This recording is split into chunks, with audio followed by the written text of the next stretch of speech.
In this lesson, where you're looking at the idea of attention, most of these thinking skills that we've been teaching in the School of Thinking have been to do with the manipulation of attention. We only have a limited attention span. I mean, if you could really attend to everything every stimulation that was around you, your whole brain would fire up into a grand mal epileptic seizure and you'd crash to the ground just for opening your eyes. And clearly that would not be satisfactory. So one of the ways the brain works is that it only can attend, sort of like a spotlight in a dark room that was moving around a wall full of paintings. At any particular moment, the spotlight would only be on one painting at a time, or one face at a time if it was an audience. And that's good, so because we can attend to something, focus on it, and then shift our attention. So the important thing about attention is that it's only a limited attention span.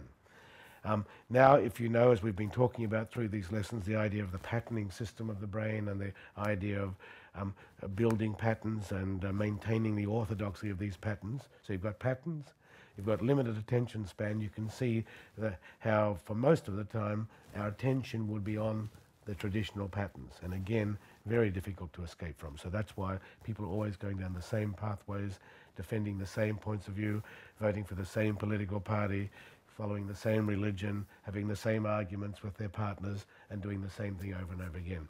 And that's why in science, for example, and also in art and other areas, escaping from a particular fixation of attention is so highly rewarded. To get a PhD, for example, in the academic world, you've got to come up with a new arrangement of information. If you were interested in, say, the sex life of moths, and science was currently figuring a particular view about that topic, if you were able to come up with a whole new way of looking at this, and of course prove through experiments that your new way was most likely to be the way that matches reality, then science switches, so this looks like the new way we go now, and you get your PhD. So escaping from patterns and escaping from that fixation of attention is what thinking's all about. So all these tools, CVS to BVS, and other tools we've been teaching, the PMI and so on, throughout the School of Thinking, are largely attention-directing tools. What about this? What about that? Look over here, change your point of view. Escaping from your point of view.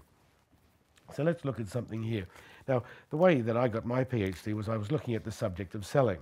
And if you just say that this is the sale, whatever that is, when I looked at the issue, I found that all of the books and all of the tapes, this was it's about 1979 in New York, I got all the materials but been written on the subject of selling up until that date. It first began to be written about in the 1920s in America, and couldn't find any materials, any published recognized materials that didn't focus on the close as the most important part of selling. So that's where all the attention was, the closing the sale. So the training meant that it was the sales trainer's job to train the salesperson to close the sale. It was the sales manager's job to manage the salesperson to close the sale. It was the salesperson's job to go out and meet that expectation of closing the sale. And of course, it was no surprise that the customers got the impression that this guy's just trying to close me. And that produced all of the problems that are associated with selling. A high turnover of salespeople, low productivity. George Gallup, year after year, doing a Gallup poll, finding that the American public were rating the selling profession lowest of all the professions. So here's a profession, can't even sell its own profession to its customers. No surprise that it wasn't that hot at selling its products or services. Now, of course, in America, a very large and expanding market, so perhaps that problem, it took a long while before that problem became obvious. So when I did my PhD, I tried to shift using it was a PhD in lateral thinking, and the idea was to escape from the current fixation of attention and put it somewhere else. And again, it's essentially the scientific process. So I said, well, if all of the emphasis is on the close, what would happen if we changed our attention and put it on the start? And then I didn't know what would happen at the time. That's the nature of an experiment. You do something not because you know what will happen in order to see what will happen.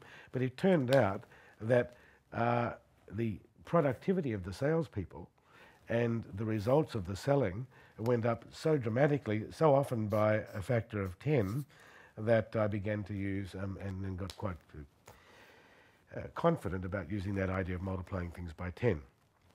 And so that went on to become, that I got my PhD for that, and I wrote the book New Cell, which was a bestseller, and that's another series of courses that we do offer in the School of Thinking. But I illustrate that today as an example of the idea of attention and what happens when you shift your attention from the current fixation to a new fixation. And that's what happened with New Cell.